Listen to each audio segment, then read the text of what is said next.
दारुल देवबंद की बुनियाद को रखने वालों में 5 आदमियों के नाम थे। इसके लिए मैंने कुरान करीम की जो आयत पढ़ी है इसका ताल्लुक जरा इनसे जोड़ के मैं कहता हूँ। इनमें 5 उलमा मौजूद थे।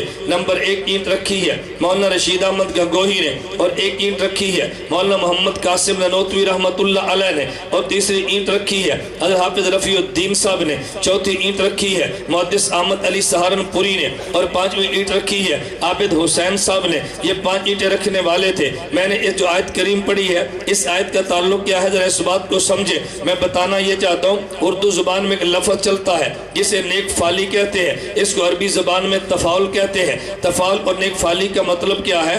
आपका बेटा पैदा हुआ, आपने बेटे का नाम असद रखा। कोई बंदा कहता है भी आपने असद नाम क्यों रखा है? असद तो शेर को कहते हैं। तुम्हारे यहाँ इंसान पैदा हुआ, तुमने इसका नाम शेर क्यों रखा? आप कहते हैं चूंकि शेर दलेर होता है तो मैंने नाम शेर इसलिए रखा था कि मेरा बेटा भी दलेर हो। इसे अरबी में तफाउल, उर्दू में नेक फाली कहते हैं। और इसकी रिवायात में मिसालें भी मिलती है। जनाब अली अल मुर्तज़ा रज़ी अल्लाह अन्हु का बेटा पैदा हुआ। इमामुल अंबिया ने पूछा अली बेटे का नाम क्या रखा है? कि हुज़ूर मैंने बेटे का नाम हरब रखा है। फरमाया हरब तो जंग को कहते हैं, तुम हरब की बजाय बेटे का नाम हसन रखो ताकि जंगजू बनने की बजाय सुलहजू बने। अली हज़रत पैगम्बर सल्लल्लाहु अलैहि वसल्लम ने तफाउल के तौर पे नाम लिखा तो हसन रज़ी अल्लाह तआला अन्हु फिर उम्मत में लड़ाई करवाने की बजाय सुलह करवाने वाले बने हैं। इसे तफाउल कहते हैं। तो मैं तफाउल के तौर पे कहता हूँ देवबंद की बुनियाद रखने वाले 5 आदमी थे। उनमें पहले शख्स का नाम रशीद अहमद गंगोही है। मैंने इनके नाम में रशीद को देखा, फिर कुरान करीम में गौर किया कुरान रशीद किसे कहता है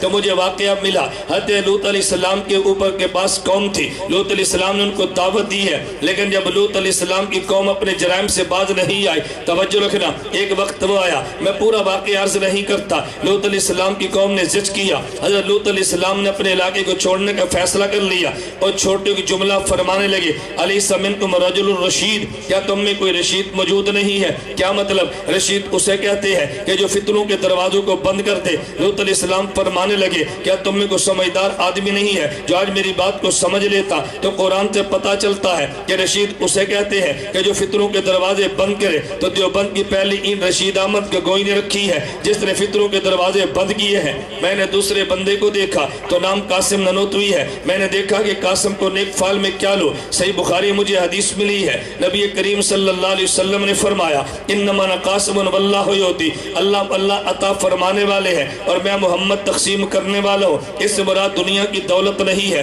अल्लाह इल्म अमल अता करते हैं, मेरा नबी इल्म अमल तकसीम करता है। अल्लाह अता फरमाने वाले, नबी उलूम को तकसीम करने वाले। तो मैंने मौलाना कासिम ननोतवी रहमतुल्लाह अलैह को पढ़ के देखा है। उलूम नबुव्वत को जिस तरह मौलाना कासिम ननोतवी दुनिया में आम किया है इसकी दुनिया में मिसाल नहीं मिलती। उलूम नबुव्वत को तकसीम करने वाला ये कासिम ननोतवी है। बल्कि आप हैरान होंगे, मुमकिन है बाज़ बंदे इस बात को समझ भी ना पाए और बाज़ इस बात को समझ है। मौलाना कासिम ननोतवी रहमतुल्लाह अलैह तालिब इल्मी का ज़माना है। अपने पीर हजरत सैयदुत ताइफा हाजी इमदादुल्लाह मुहाजिर मक्की से बैत हुए, लेकिन कभी खत नहीं लिखते थे।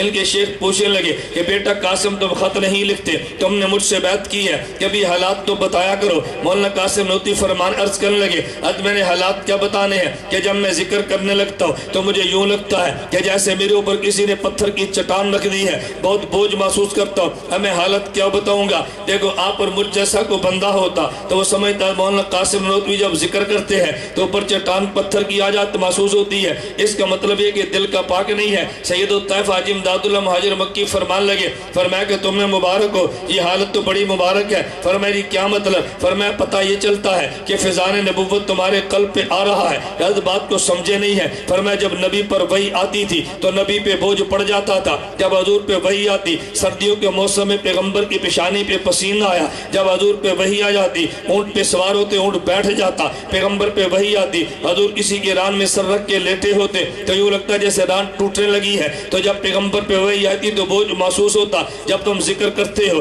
तुम्हें बोझ भी महसूस होता है। तो पता चलता उलूम नबुव्वत के फैज़ तुम्हारे कल्ब पे आ रहा है। اب یہ تعبیر کون بتا سکتا ہے؟ عام بندے کے بس میں تو نہیں ہے۔ حاجی امداد اللہ مہاجر مکی رحمت اللہ علیہ بہت بڑے آدمی تھے، لیکن لوگوں نے سمجھا نہیں ہے، ان پہ الزامات لگے، ان کی عبارات نہ سمجھنے کی وجہ سے۔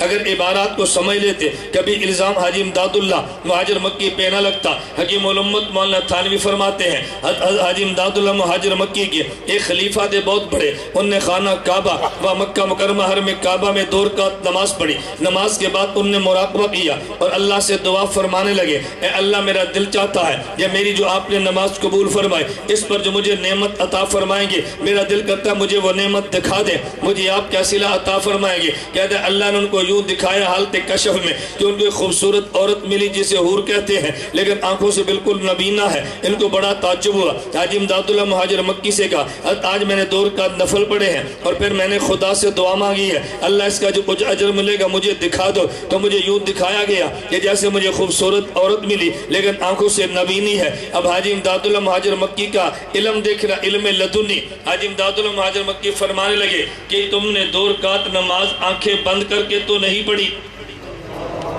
کہ تم نے 2 رکعت نماز آنکھیں بند کر کے تو نہیں پڑھی۔ کہا جی میں نے 2 رکعت نماز آنکھیں بند کر کے پڑھی ہے۔ توجہ رکھنا، فرمایا آنکھیں بند کر کے نماز کیوں پڑھی ہے؟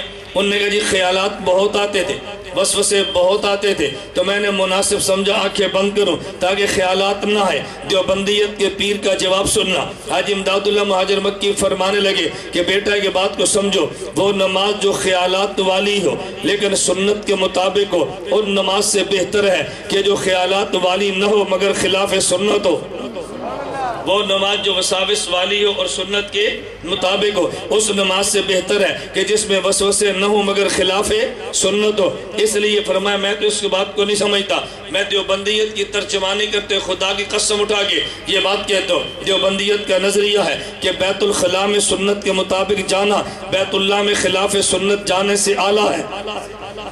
بیت الخلاء سنت کے مطابق جانا بیت اللہ خلاف سنت جانے سے اعلیٰ ہے۔ اگر آپ بیت الخلاء سنت کے مطابق جاؤ تو اجر ملے گا، اور بیت اللہ میں خلاف سنت جاؤ تو پھر گناہ ملے گا۔ تو یا سنت زندہ کرنے پہ اجر ملا، وہ سنت کو توڑنے پہ گناہ ملا ہے۔ تم نے دیوبند کو کبھی سنا نہیں ہے تو بندے کو گلہ اور شکوہ ہو جانا فطری بات ہے۔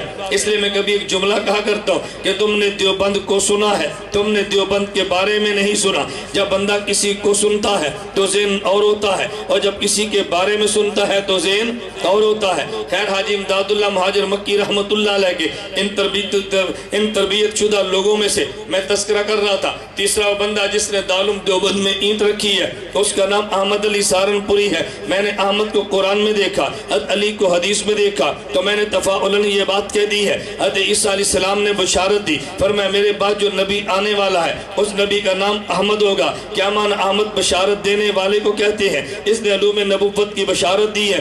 آج صحیح بخاری جو تیرے ملک میں ملتی ہے اس پہ حاشیہ محدث احمد علی سہارنپوری کا ہے، اس پہ حاشیہ حضرت محدث احمد علی سہارنپوری کا ہے، اٹھا کے دیکھ لے نہ۔ ان کے نام میں علی دیکھا ہے، میں نے علی کے بارے میں حدیث میں پڑھا تو نبی پاک صلی اللہ علیہ وسلم فرماتے ہیں الکامل ابن عدی میں حدیث موجود ہے، فرمایا انا مدینۃ العلم والی بابھا، مجھے شہر علم کہتے ہیں، علی کو شہر علم کا دروازہ کہتے ہیں۔ تو پتہ یہ چلا میرا نبی مدینہ میں اہل علم ہے، اہل علم کا شہر ہے، لیکن یہ دارالعلوم دیوبند اس اہل علم کا دروازہ ثابت ہوا ہے۔ دارالعلوم دیوبند سے علوم وہ آئے ہیں جو دنیا میں بالکل پھیل گئے ہیں، اس کا کوئی بندہ انکار کر نہیں سکتا۔ دیوبند سے پڑھ کے دیوبند کو گالیاں دینا میں اس کی بات تو نہیں کرتا، لیکن دیوبند کے علمی قد کاٹ کا کون انکار کرنے والا ہے؟ میں کہتا ہوں نمبر 4 اس میں لگانے، اس میں اینٹ رکھنے والے کا نام رفیع الدین ہے۔ رفیع کے بارے میں نے قرآن کریم میں دیکھا، قرآن کہتا ہے یرفع اللہ الذین آمنوا منکم، کہ جن کو خدا علم اور ایمان دیتا ہے اللہ ان کے درجات کو بھی بلند کرتا ہے۔